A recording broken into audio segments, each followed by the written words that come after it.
He parlayed a prolific blog into a job at the New York Times. So how did new college graduate Brian Stelter navigate the old gray lady? This is Mediabeat. Look, things change. Anyone with a camera and a computer Now is they a good always idea. pay attention to What's the where user they value are. proposition? We evolve. So Brian Stelter, you started TVNewser as an 18-year-old high school senior. Why? Well, I was, I suppose, bored in high school, about to graduate, and the Iraq War had just started, and I thought it'd be interesting to track every day how cable news covered it. I mean, what it was really rooted in was the idea that every day CNN, Fox, MSNBC were dictating the news cycle, and yet in the New York Times, the stories were all about ABC and NBC and CBS. But the reporting part of it, I mean, you were able to build up a contact list and break these stories that were going on at the cable networks and then the broadcast networks, and getting people like Brian Williams reading on a daily basis. I mean, you had a contact and source list by the time you graduated college that would make veteran reporters blush.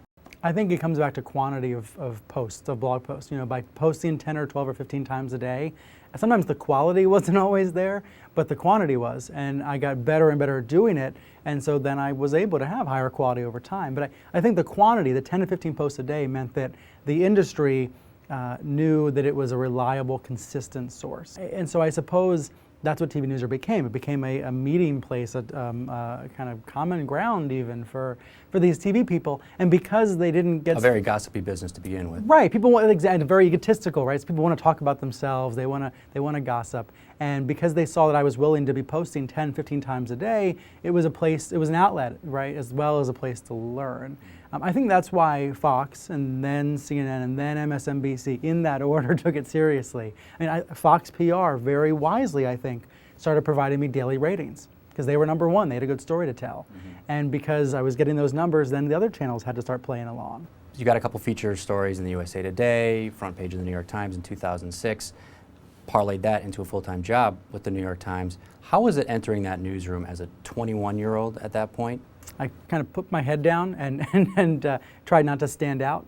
And I think I didn't come up against really any ageism or any hostility, just because I didn't matter enough to resist. You know, but you were that guy. Sat, you were that guy that was featured on the front page of the paper, and now you're one of them. Well, and the truth is, I expected more discomfort. You know, I expected from older reporters or from people that had a harder time getting to the paper in the first place, I expected more tension. But there really wasn't any. And I wonder if that's maybe just because I was a small fry, you know, but I think what helped is I just got there. I respected that I didn't know a lot, that I had to learn how to write stories. And I did put my head down and just wrote a lot. Did you have good mentors over there? Well, David Carr was wonderful, the media columnist for the Times. I think he saw that I was trying to lay low, trying to just learn the craft, and he respected that, I think. Bruce Headlam, the media editor, was probably the single most important person because Bruce was paired with me when I arrived. I don't think altogether happily he was paired with me. I think, you know, here I was just another kind of troublemaker, you know, that he had to take care of. Thankfully, he took me under his wing and looked out for me. Let's back up a little bit. When you were coming upon graduation from college, did you entertain the idea of working for one of the television networks that you'd covered so closely after the last few years, or was covering the media what you wanted to do? Well, I had an interesting meeting, I guess maybe a month before graduation, with Steve Kappas when he was the head of NBC News. We sat in his office and we were talking about possibilities, and the one that came up was being a campaign embed, one of those young embedded reporters that goes on the campaign trail and tracks one of the candidates. And we were talking about more of a media, covering the media that way. It was interesting to me, but I was wary of what happens to those embeds after. You know, oftentimes I don't see them staying at the networks. As it so happened, after 2008, a lot of those embeds were either let go or laid off by NBC. So it's funny that I can see that fork in the road, and I'm thankful I didn't go down that fork. The Times was much more appealing because the Times was an opportunity to be independent and to keep writing about these TV networks. So if a network came to you now, cable broadcast, if they said, we want a media criticism show, Brian, and we want you to do it, what would you say?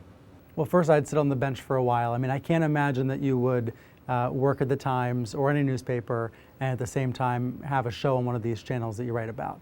I just personally don't think I'd be able to manage that situation.